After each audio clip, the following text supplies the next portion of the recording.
Dreamers Welcome Podcast. Dreamers Welcome Podcast, ladies and gentlemen.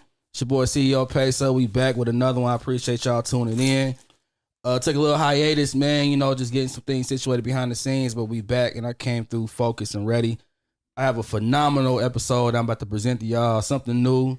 Got a damn near a panel, but people that I look up to. I've looked at their work, and you know, it's never been competition. It's always just been, you know, man, just satisfaction and endurement, man. And I just felt like it was necessary to put all the voices on one platform so we can just all speak and, you know, man, just give y'all some insight, man. So I got some of the elite videographers in the city that is here with me tonight. By the grace of God, I appreciate y'all coming, you know, being with me. Who isn't here that shoot videos? It's nothing against y'all.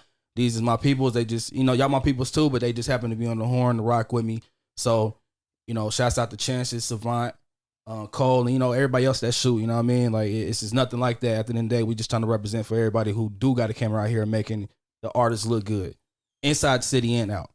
So I'm going to let them introduce themselves because I feel like it's necessary, and we're going to get to it. So let's start with you, G. It's your boy Dre shot this straight out of Dayton, Ohio, representing Dayton and Cincinnati. Word. Yeah. So you said straight out of Dayton, Ohio. Hold on. This is weird. No, I was just playing with you, man. What's up? It's Yellow Pain, you know what I mean? Former videographer, current rap artist, and a video enthusiast. Oh, give him you ain't give him the What you- stamp. Oh man. Yellow! We out here, man. We turned up. It's Yellow, Dayton, Ohio. You know what I'm saying? We rocking. So, Dreamers Welcome. Yellow. But yeah, it's Chief Films. Chief. That's it. That's it. Never knew Chief it. Films. I ain't know if it was Shay Or Chi. Yeah, I always said Chi. I was on that too. Like, Chief Film. It's definitely Chi, like Chia Pet. You should never said that. Now that's resonating like a motherfucker now. Damn. Chia Pep, not. That's it. Chia. Oh, yeah, it's Chief. Prince. PrinceVisualz, Dayton, Ohio. That's it.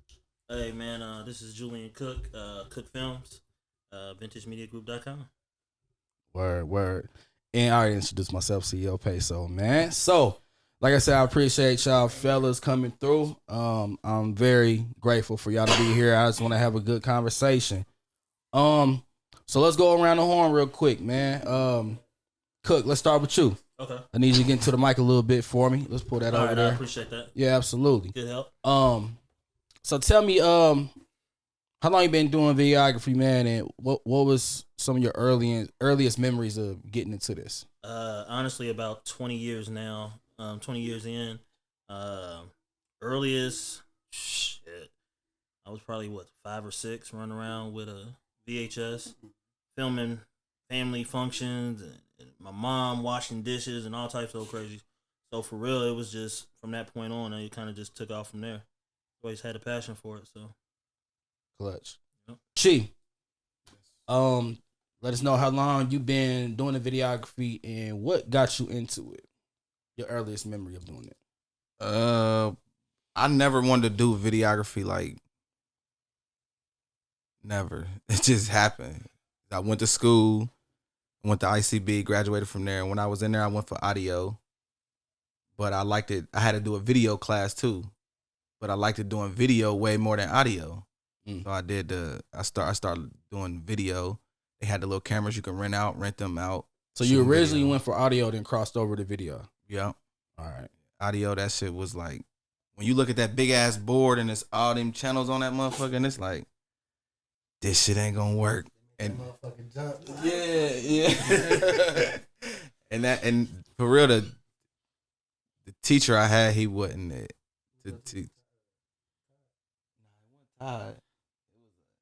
He had us doing like country music, like we trying to. It fucked my mind up, and video was the only way to stay connected to hip hop. Yeah, Tyrone, he kept me. You know, so then video, that was probably like 2016, 2017. So I've been doing video probably about 4 years. It's cool so far. Cool so far. Yellow. How long you been? Well, what got you into doing the videography, and how long was you doing it at this point? Because you ain't doing videos no more. Yeah. So, You know, when I was younger, you know, I wanted to be a famous rapper. yeah, I bet. Nah, go ahead. Hey, you gotta be weak, bro. Hey, nah, but yeah, I wanted music videos. You know what I'm saying? I couldn't afford them, so Took matter in your own hands. yeah, that's it. That's really what happened. I did audio engineering. It's crazy. I started off with audio engineering though. My pops took me to the studio, and he paid $50. It was like for like an hour or whatever. Yeah. He paid the 50, and then the song sounded so horrible. And then when we got back, he was like, "Man, you spending this money on? You need to get your own studio, build your own studio." And he sparked that in my mind. You know what I'm saying? And so What age was that? I was probably about 12 when I did that. Word. Yeah, I was about 12 years old. And, that's when I started putting like, you know, a little couple dollars into a little computer mic. You know, it built up over time. Beginner stage. Yeah, exactly. But Starter pack. Yeah, but over Starter time pack. though, you know, I started to take matters into my own hand with other things like graphics and video. And I ended up getting a passion for it. So it started off as a way just to you know, like have my own music videos. But then I realized it was lucrative. You know what I'm saying? People like, "I like your video. Who shot your video?" I shot it. How much you charge? Hold on, you about to pay me? Yeah, you about to pay me to shoot your. So then it just became that. It became like a, you know, a way to sustain, you know, Income. Yeah, exactly. Yeah, especially when niggas needed to put back into their craft. Yeah, and I fell in love with it. So that was probably was like 15 when I started doing videos. About 15. Prince, what about you? How long you been doing it, and what made you get into the videography aspect? So I've been doing this for about 10 years now, almost 10, probably going on 10 years, I say. What started, how I got into it, got in some trouble. Long story short, got in some trouble. You stole a camera. I was just doing some. I'm fucking with y'all. Doing some young, dumb, just doing shit I shouldn't have been doing for real. Yeah. Got in trouble, had to kind of stay out the way. My niggas had a studio, and I was always in the studio. Started rapping. Was like, man, fuck this shit. Picked up a camera and just like, let me shoot y'all video then. Shit, just So the stuck with rapping it. didn't really intrigue you, like. I mean, it did, because I did that shit when I was younger too. Like, I don't know if y'all know my guy Easy-L, or he go by Easy-L Loco. Yeah. Me and him, we went back since pre-K. We was rapping. We was rapping in fucking 3rd, 2nd grade. So I did it, but I just didn't like my voice. Word. When I got on the mic. You know what I'm saying? And somebody mixed it down. I'm like, man, I sound like shit. Nah. Let me shoot y'all video. Straight to it. Dre, what about you, G? Shit.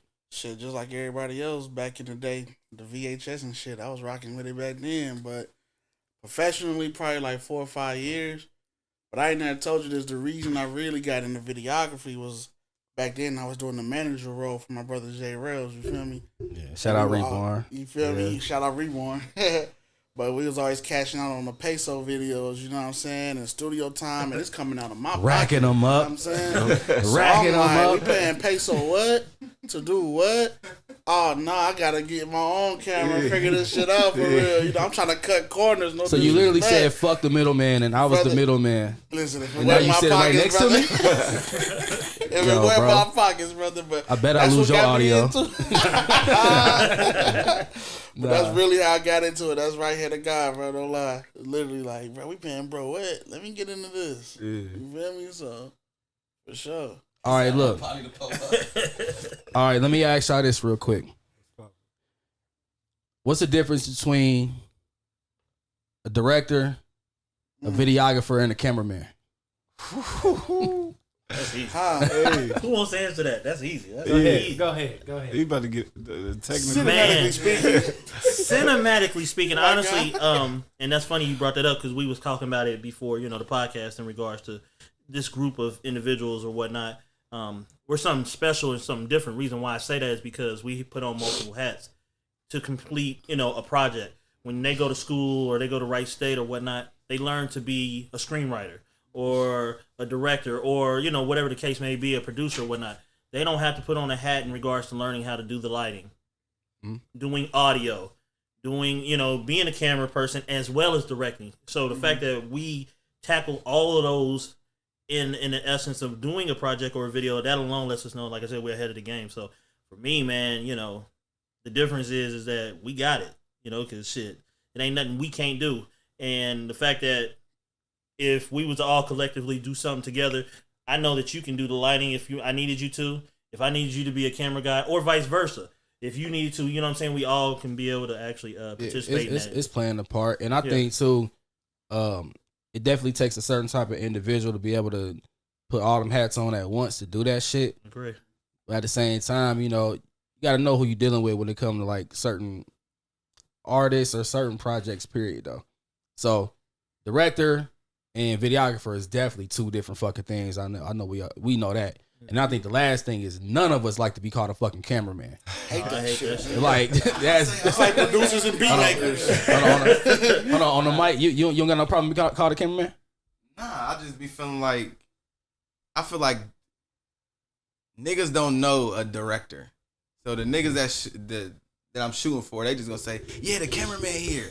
Facts. You feel me? They ain't gonna say like the director here, but if you on set, they gonna say like, all right, that's the director. They're not gonna be like, that's the cameraman. Man, I know niggas that don't even know how to say videographer. You feel me? Like, so let alone so, I mean, technically, it's different, but niggas don't care for the difference. Yeah. That shit, you got, Yellow? I know you. What's up? Because I feel what he's saying though, and that's like a real humble approach to think about the fact that everybody got their own. You know what I'm saying? We dealing with street niggas, we dealing with dope boys, etc. Yeah. But it's different. For me, it's different when you rap, bro. You feel me? Because as a rapper, you just like want a certain level of respect. Period. That's just like the type of the craft that you in. So when you dealing with another rapper, and he like, man, this is my camera. It's like, yo, you know what I'm saying? Like, I'm the videographer for the event, or I'm the director. You know what I'm saying? You would have, because it's already a little bit difficult, like, changing who you are, you know what I'm saying, like, for some money. You feel me? Like, but people like talk to you in the sense of like the money that they giving you put you at a lower position than they are, and it's like, man, yeah, like they your boss. It's like I don't be liking the demeaning. I feel like as running gun videographers, we get a lot of like demeaning, just lingo, like like people pay us and they just expect us to just like focus on that shit. Yeah, exactly. And you get cussed out. You feel me? And it be like, it's very humbling. You know what I'm saying? When you a running gun videographer just shooting these videos, like, bro, you ain't get the shoes, bro. Yeah. Bro, you ain't get the shoes. That's the one, bro. Shoes. Man, bro. So and I don't know that when get the fuck. frustrating. And I don't mean to cut you off. I don't know when the fuck they learned this B-roll term. Bro, go get some B-roll. You got all the B-roll, I'm like, bro, do y'all even know what that is? He's like, yeah, my bro just over here shooting B-roll right quick. Hey, bro, come over here and get some. Get some B-roll of the birds. Like, who told y'all about this? All right, so look, so that kind of brings me to the next topic I want to talk about real quick. Is a budget always necessary for artists, or can you really just make like some quality good work for somebody who really doesn't have a budget towards it? Like, is a budget always necessary? Because I don't feel like a budget is always necessary. If like if I feel like your song is fire and you like, bro, I don't really have a lot, you know what I'm saying? But the song is like, bro, I might, you fuck with it. Word. Don't matter the budget. And I mean, as long as it ain't coming out my pockets too crazy to make sure creativity. But you can be creative with certain creativity things. is really the key, because a budget is just it goes towards somebody's imagination, what they can imagine as being. You know what I'm saying? Just as much as you can have. I mean, PESO, we done been on shoots where, you know what I'm saying, like got it going. What was the thing? It was one video we shot where they got like the you know, like the numbers, the little numbers when somebody like get killed, and then you put the yellow. Oh, numbers. the evidence joints. The evidence joints, Yeah. exactly. So, oh man.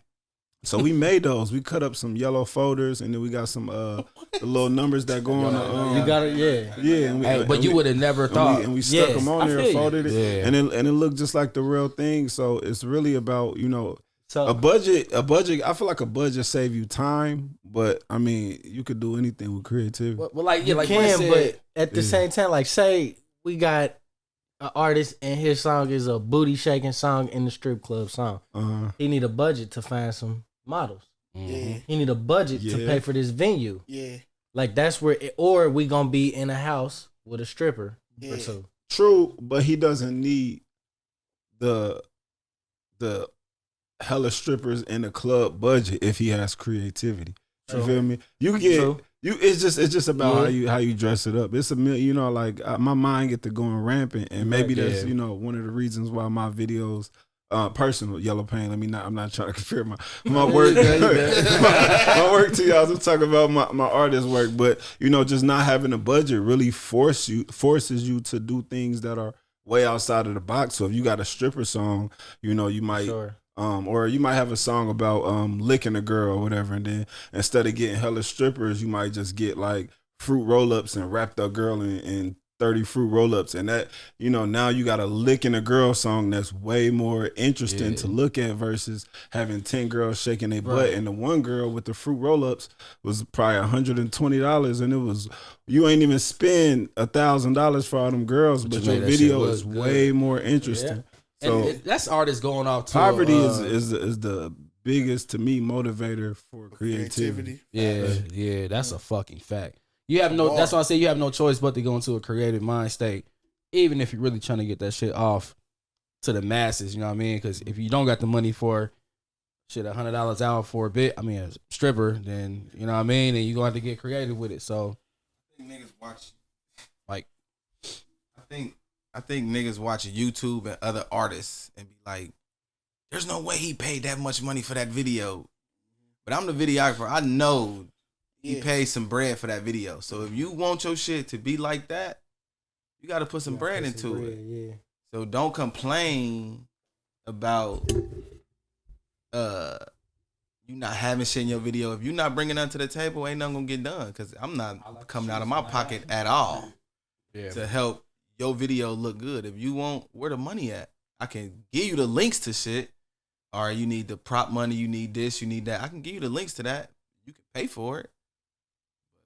Other than that, yeah, we got what you bringing to the table. We got what we're working with. shit. Like, That's what they come into play about being creative, yeah. So honestly, real quick, and I just want to jump into this. So you never had a song where you really, when you listen to it, you was like, "Wow, this is crazy!" Like you really enjoy it. Don't it motivate you more? Like, man, I want to get creative. I want to do some stuff out of the way because of how excited you are about the song. Yeah. And most of the time, whenever I had moments like that, money ain't even the object for me now. And I'm forthgoing in regards to, like you said, if it was a fruit roll up situation, hey, let me go get 30 packs of those or whatnot on me, because I now in a creative state want to do something that I haven't done, and it gets me excited. So now the budget piece don't even make, it's irrelevant to me. So kind of like that, piggybacking off of what Yellow said, and of course because both of y'all make sense. A budget does make sense, but it doesn't. Like if you really are involved or engulfed in whatever that song is, man, I spent money out of pocket to do something that I felt was great, or was going to be beneficial to me, or it was creative to me. You know what I mean? And the budget didn't mean nothing. So. Nah, but I think that just comes to the artist got to be able to be open to that. Like if you, I've had situations to where, the song was like, damn, G, like I got a crazy idea for this other than what the fuck you got. Right. But then the artist was just, he was sold on like, nah, I want it like this. Like it's either you trying to mimic what you see, or you just, whatever this vivid shit you got in your head, you just want to do it. So I think that's where the difficulty come. Like sometimes you got to give them what they want. Even if we see that shit to be more than what it is, it's going to take a little budget.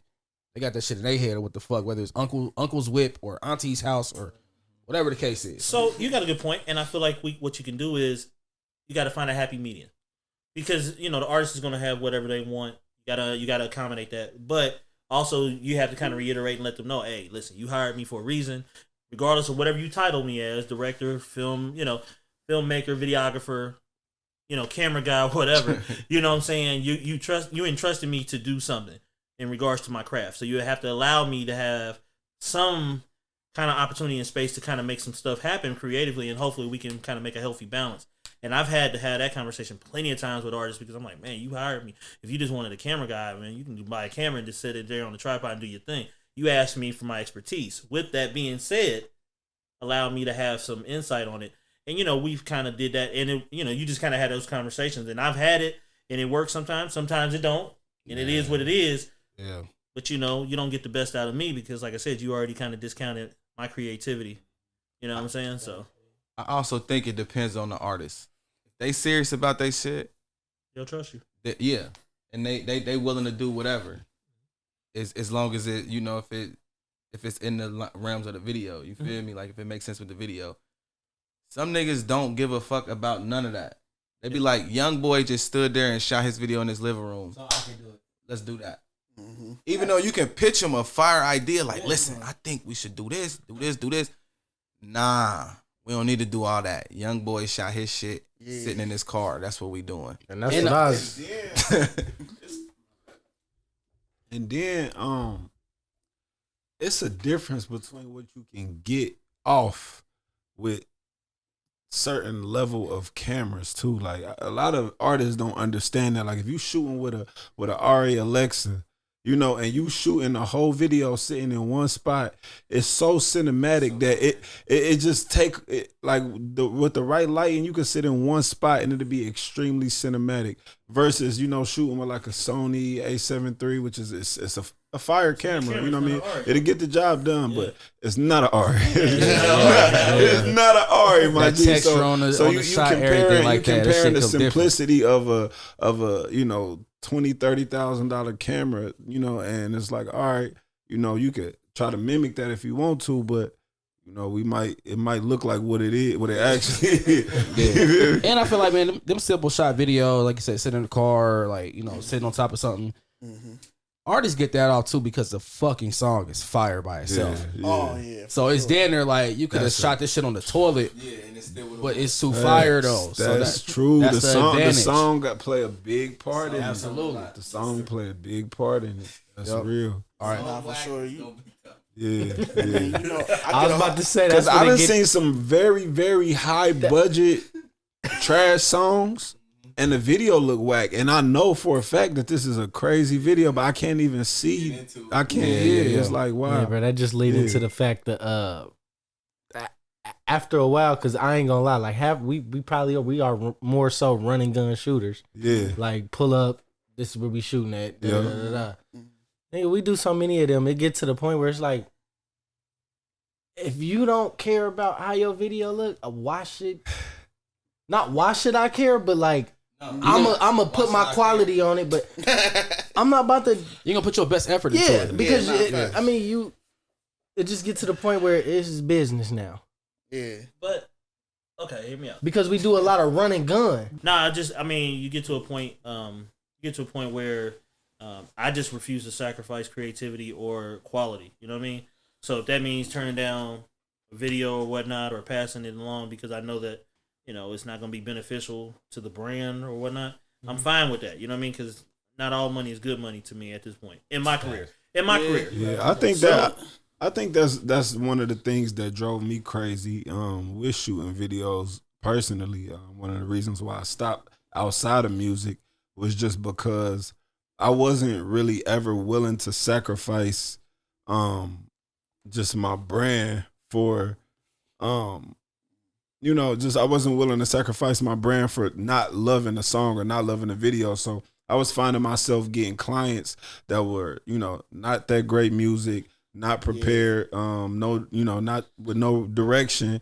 And I'm editing this video and I'm shooting 1,000 shots and I'm putting so much time into this video that I know the artist probably not gonna go nowhere. I hate to say stuff like that, but the artist not gonna go nowhere. It's not gonna get a lot of views.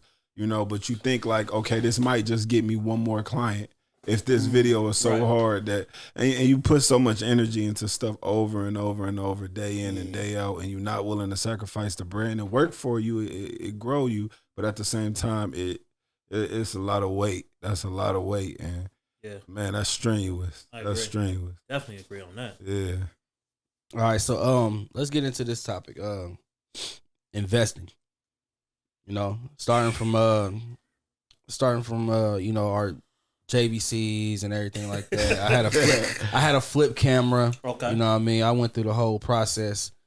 Actual flip. Yeah, you know, the USB joint, you know what I mean? Like I was doing there. I still got a video. I was shooting $100 videos with that.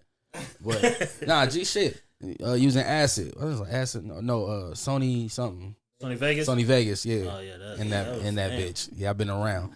But just explain the importance of investing in, you know, why do we need to just keep elevating? There's so much new shit, but you know, how do we stand out? You know what I mean? I think at this point now, and this was ignorance on a lot of our parts. We didn't. I figured the newer camera was the better quality, and that's not the case. You know, a lot of people fail to realize you got to invest in the glass. You know what I mean? Like, but listen, bro, hear me out. You know, when you was like, oh no, I got to get this new camera to do this, and this, and then you still got that damn kit lens. It's like it don't make sense to you. Know what I mean? Hear me out. That's what I'm saying. So you get to a point where, you know, like I said, that comes with growth. And, you know, at this point now, like shit, I'm investing in that glass. Fuck that. And not to mention, if not that, we at the point now, if the budget does permit, then we'll go ahead and rent a red. I'm not gonna go buy a red though. To just have. You know, and the new one will be out in 2 years. Like that's stupid. That's low key want. I know. Here we go. Hey, but one thing I find extremely important though, and I mean we all have done this, but is before the monetary investments is just time and energy and knowledge investments. Because one thing I had noticed is like when I was shooting, like I think like with a Nikon D3100 or something. Yeah.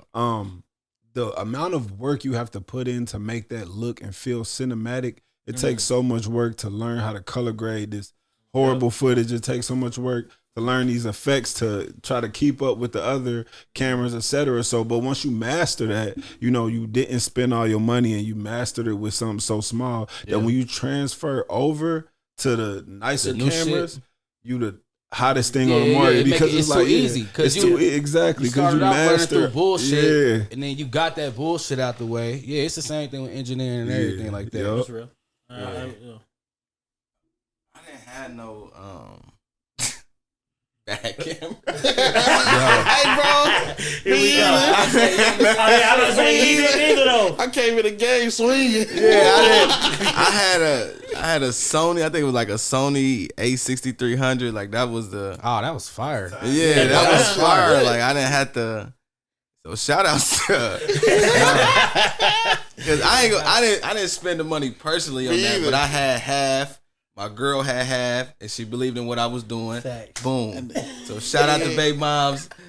This is it. And that's what. Listen. He came out. I had 750. My girl had 750.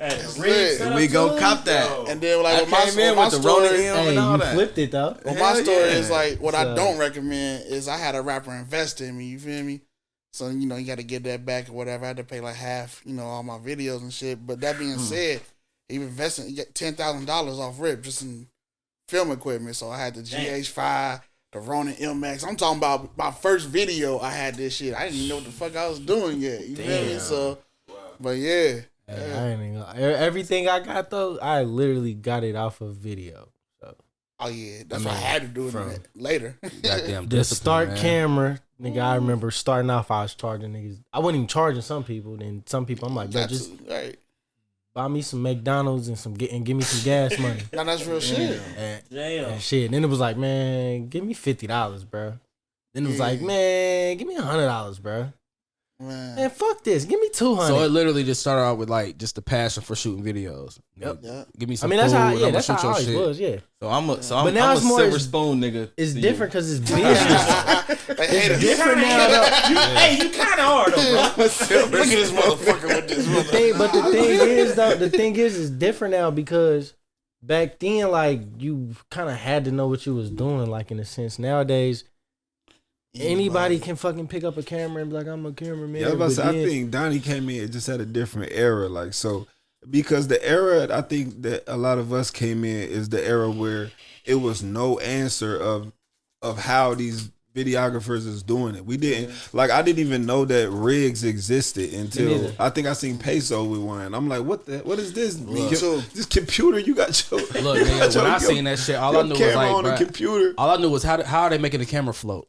All I fucking knew. Is this I'm a like, drone? that shit. I'm like, what bro, the what fuck? is that? I'm like, can I hold it? So I'm standing with the thing. I'm like, bro, I gotta get one of these, bro. I wanted one so bad. But I'm just saying though, we talking about 5 years ago. You know what I'm saying? And even before, that ain't been a long time. yeah, exactly. And even before that, you know what I'm saying?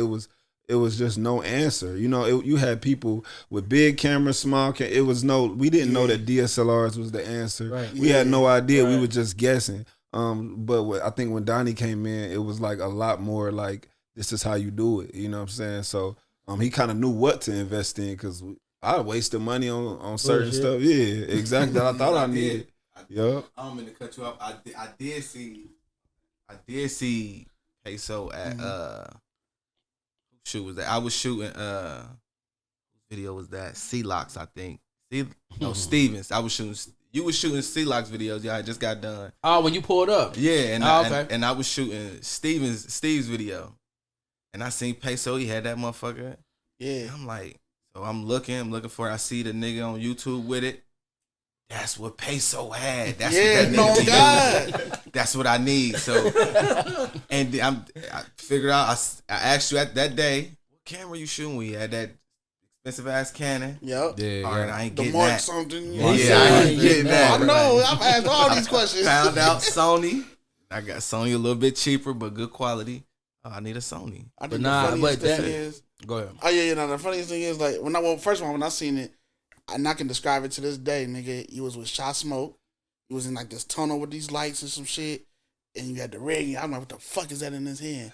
You feel me? But like, I'm like, I can't really ask him right now. You feel me? Because he low key competition. He just don't know it. Shit, I'm But listen. Sliding. But I Nigga tell you one sliding. thing though, when a nigga got that rig, we rigged the fuck out them videos. Then I'm talking about every time we shooting, we doing this. Yeah. It's like, and like, you know, being wise now, it's like you use that for certain shots, not the whole Not the goddamn whole video. You know what I'm saying? Like, They got turned up video, but it's smooth as hell. Like, oh, he floating the whole video. Like, Yeah.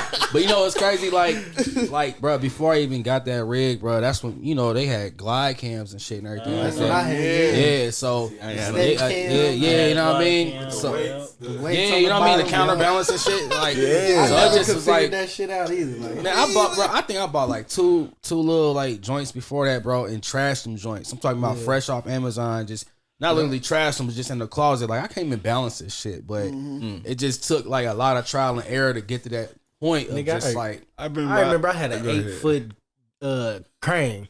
Bro, I'll just tell you about that. I got a 10-footer. Yep. I ain't know what the fuck I was doing with that, bro. I was up at I shot this one video. It was for me, but we ended up mounting the camera on like a tripod to a ladder just to get it slide. It's like, Hey, that's creative. that's creative though. Nah, we that's had that DIY shit. I used to have a slide slider, in the too. crowd. Like, man, like to know that it was a machine that could just that you could just walk with. I was like, oh man. Look, I remember YouTube, man. That's Look, crazy. put the damn camera on a towel and then slide the towel back. Yeah. All of that shit, bro. Yeah. That's some creative shit.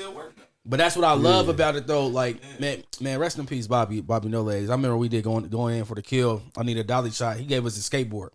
Put it on the skateboard. Shot came out fire, though. I love you, Bobby, but that shit came out fire as fuck. That's what I love about, like you said, coming into it, just poverty stricken with it. You have no choice but to make the shit look fire off of what you got to work with. And I think that's where the passion build up from, too. Like, you want to get it done by any means.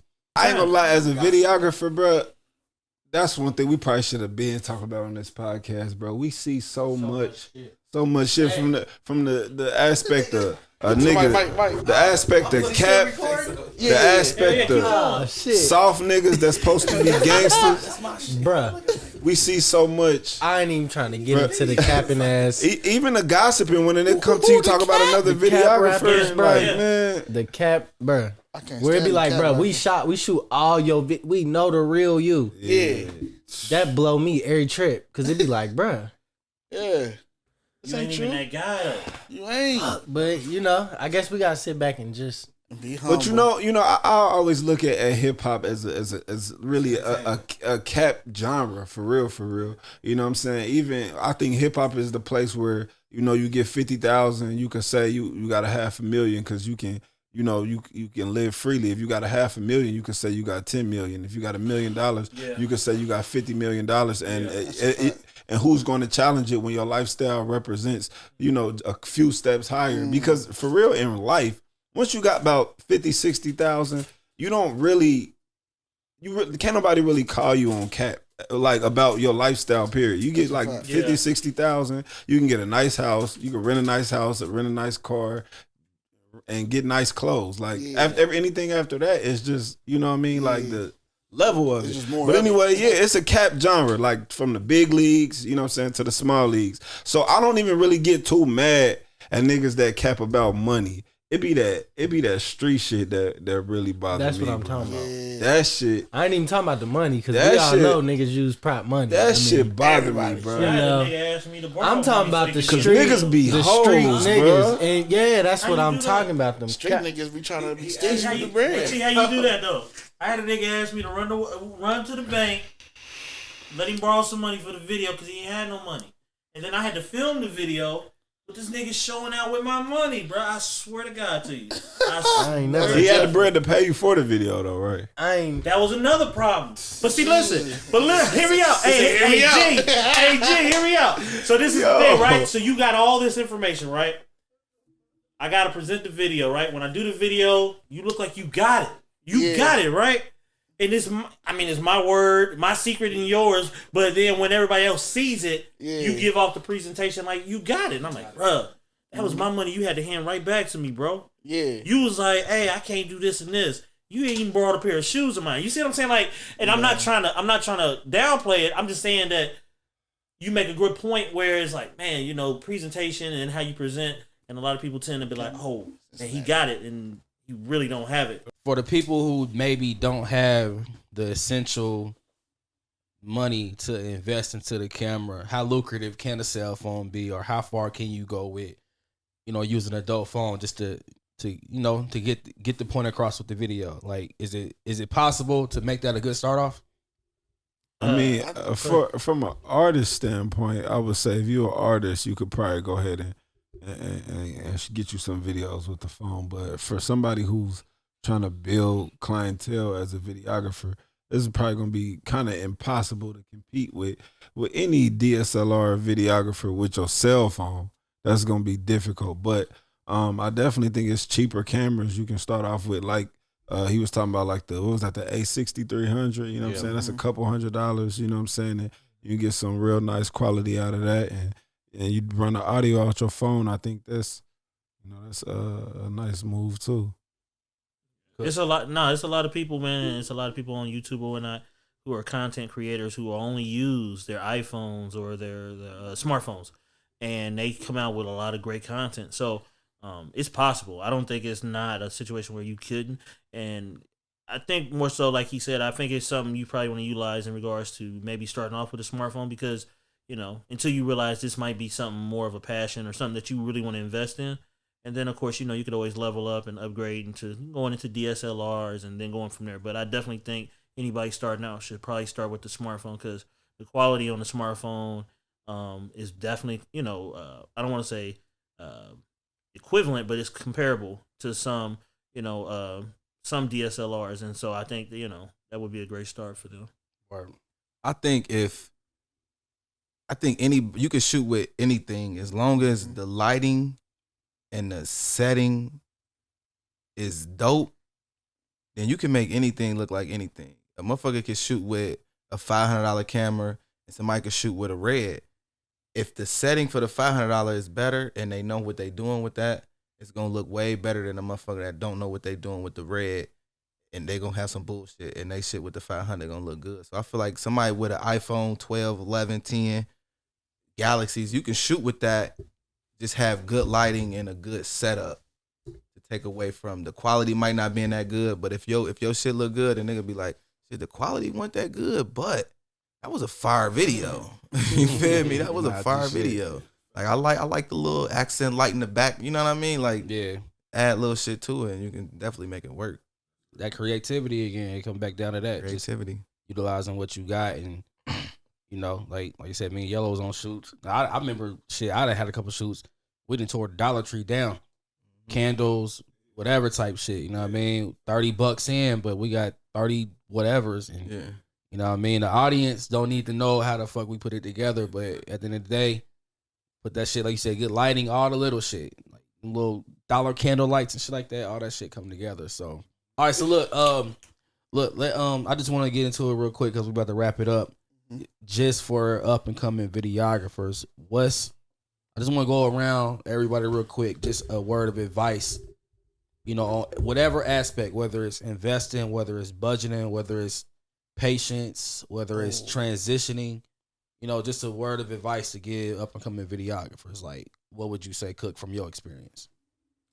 And based on everything you heard that we had, man, if you ain't in it, and you don't, you know what I mean, if you're not with the shits in regards to all the shit that's going on, man, just step away from it. I swear, because, you know, if you half-assing it and you go into it, you know what I mean, it's just, you're not going to get nothing from it. I mean, you might make a few dollars, but, you know, I feel like this is more of a passion-based type of a career, and if you don't have it, man, shit, find something else to do. Shit. Prince? Man, go through the shit. Just go through the motions. Just go through the motions. Just get it out early, or because I mean, you got to go through it some way, somehow. You just go through it for real. Like, experience is the number one teacher. I mean, YouTube too, but experience teach you the most, regardless of what anything you do. As long as you got the experience, you good. Just keep going. Yeah. Chi, what's your advice? I'm gonna tell them stay patient, stay committed, and don't rush it. Don't be trying to like look at other people's videos and I need that camera, I need that. Just whatever you can get it, run with it, be the best with it, and then work your way up the ladder. Don't try to like fast pace it, and just stay committed to it. That's it. And if you love it, don't give up. Yeah. Keep going. Go through the shit. What would be your advice? It's like everybody kind of said everything for real, but I just say, you know, I've been noticing with a lot of videographers, including myself, that run and gun videographers, you know what I'm saying, where you kind of just are the whole team and not a part of a team. Just don't lose yourself. Don't get so caught up in the bread, you know what I'm saying, that you forget what you started it for. You really like seeing, you know, people on camera. You really like directing stuff. You really like coming up with ideas and concepts. That's what you got into it for. I mean, it is some money in it, but don't let the money control you. Even if you got to pull away completely, get a job and do the video on the side, don't get so caught up in the consistency of people hitting you up, paying the bread, that you lose your mind. Because it really is a career path that you can lose your mind in. Right. I'm gonna say all money ain't good money, and every opportunity don't come with a paycheck. I'm gonna drop a gem on you for real, for real. If you really want to get in the game and you decent at shooting, and you don't have a name for yourself, find you like one of the top artists in your city, and shoot that shit for free.